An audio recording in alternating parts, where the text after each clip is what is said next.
considering the massive impact of just a handful of nuclear explosions, I would say that treaty didn't do much to really protect humanity. Oh. But what little it did, now it's doing even less.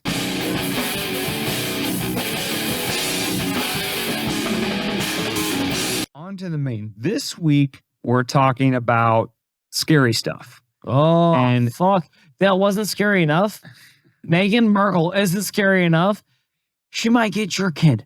Watch out. And scary stuff that, although David and I are happy to and will continue, come hell or high water, to be at least... You're writing checks. I need to fucking see the finances behind them first. To be at least one outlet that tells you the important things that are going on in the world. I'll sign that check. Despite our relatively small subscriber account, Jesus, I can't talk. Our relatively small subscriber count as of today. In fairness, that's a really hard sentence to say. Okay. Relatively small subscriber account. Subscriber count. Not account. See, not account. See, yeah. See, I said you want to throw an extra consonant in there to make it jive. Well, I mean, an A is a some credit, but I'll protect him even though he throws me to the wolves all the time. This is the man I am.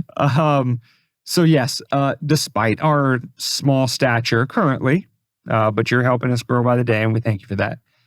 We'll continue to talk about all the important shit that the mainstream media doesn't give a shit about.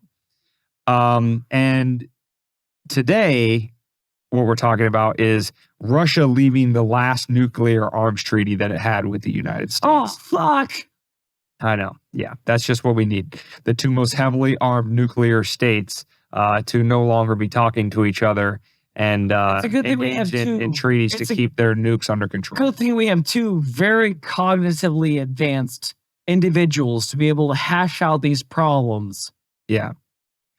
So what Russia has done as of the end of February 2023 is leave what's called the START Treaty. START stands for Strategic Arms Reduction Treaty, and it's the last remaining nuclear arms control pact between Russia and the United States. They said they weren't going to use nuclear arms? Here's what the treaty does.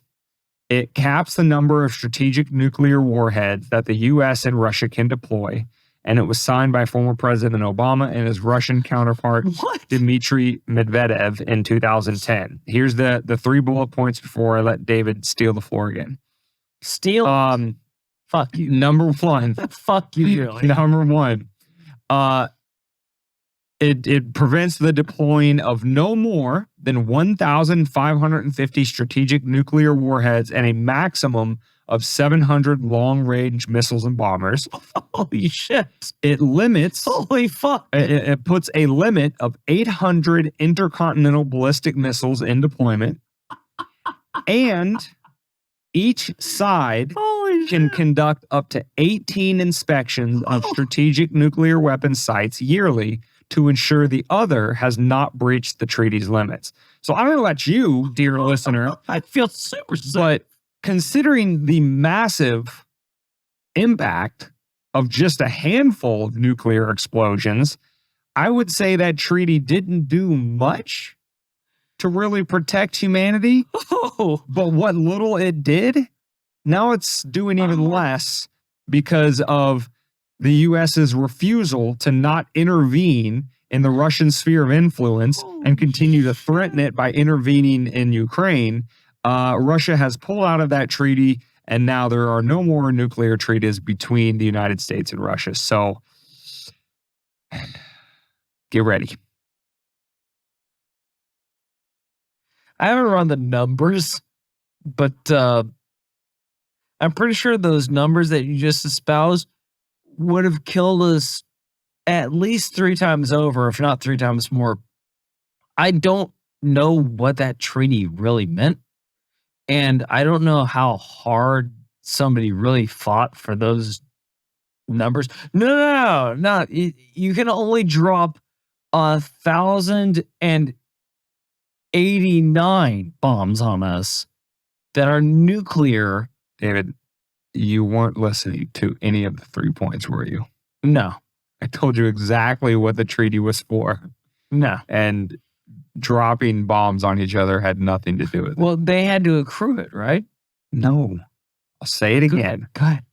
It prevented the deploying of no more than 1,550 strategic nuclear warheads and a maximum of 700 long-range missiles and bombers. What does Which deploy mean- mean? That What does doesn't mean deploy- drop. That means have them readily available. That means you can push the button and they can launch, or you can have the bombers ready to go up in the air and drop them again if war pops off. That doesn't mean you get to drop them on each other. Same Number 2. difference, motherfucker. Okay, go ahead. Number 2. All right, semantic motherfucker. All right, Lord. Number Go 2. ahead. Go ahead. A limit of 800 intercontinental ballistic missiles in deployment. So again, can you push the button and launch? You can't do any more than 800. And then number 3, each side 800 would annihilate this entire Yes. world multiple times over. Go I'm ahead. agreeing with you that it does very little, but the point is that You said now I it's was doing wrong. Go nothing. ahead. Let's go. It's What's the not third- allowing us to what's the drop third them one? on each other. That's the point I'm trying to make. And then number 3, each side can conduct up to 18 inspections of strategic nuclear weapon sites yearly to ensure the other has not breached the treaty's limits. So the U.S. gets to send up to 18 trips over to Russia and count their stockpiles, and Russia gets to inspect us 18 times a year, count our stockpile, and make sure that those numbers haven't been breached. So, anyway, that's May I continue it doesn't go anymore. with the thing that we didn't disagree on? Yeah, we did it. You're talking about dropping bombs, bro. Ain't no bombs dropping. You know what? You know the difference is from it just sitting there to being dropped on humans is bling bling. Do it. Well, imagine if they're limiting it to only 1,500. Imagine how many they actually have that they could have on the ready. Here's the thing, dog. My whole problem is that you sign a contract saying, "Oh, we'll definitely only make this," and then they go in and like make all of them, and then eventually, when they say, "But we had a treaty," it's like, "Yeah, you're a dumbass. You did. I slipped it through." Like, this is such arbitrary, banal bullshit.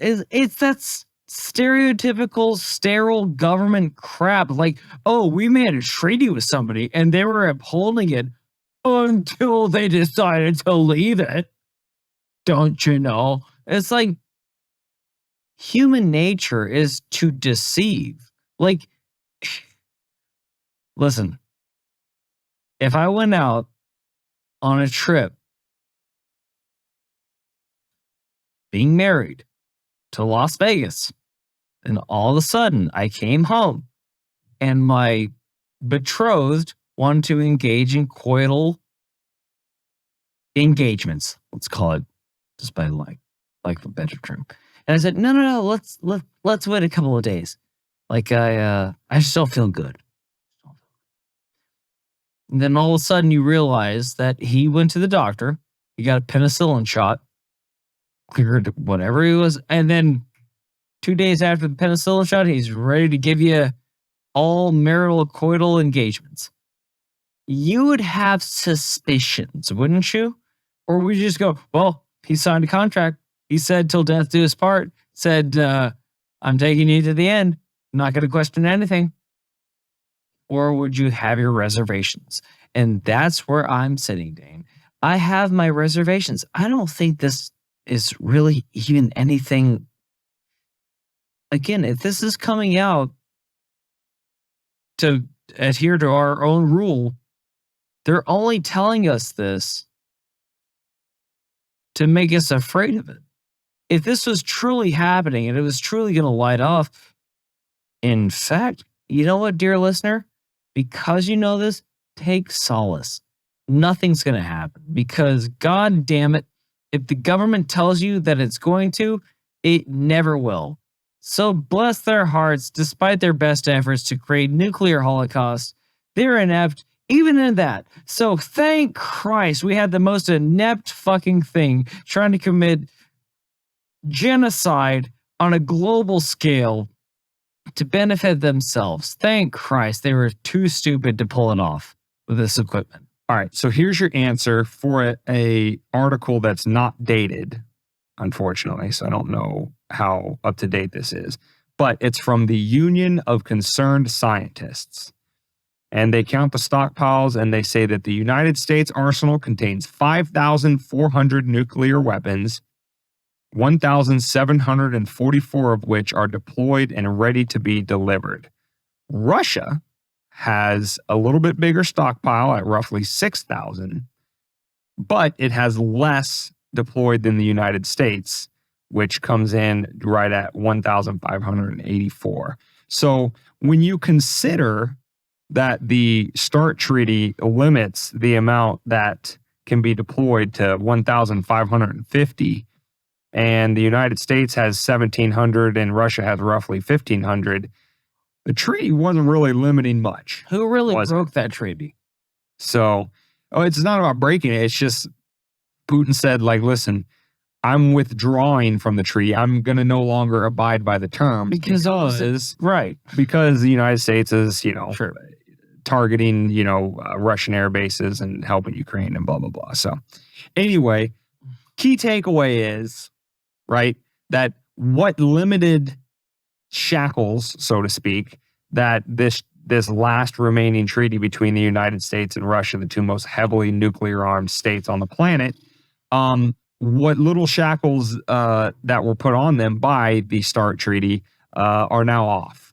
And if we these psychopaths, which think that they need stockpiles this big, now are just that much closer to using them on each other and by proxy us. So, and if we can offer any amount, a modicum of like relief for you, it's that the people that want to destroy this world are the most inept people that can't even run their own fiscal finances by themselves. So again, it worked out in our favor for now, but as a human race, we need to strive for better representation. We'll figure it out. We're still on our learning curve. We've only known this for about 200 years. We're getting the hang of it. We'll get it figured out.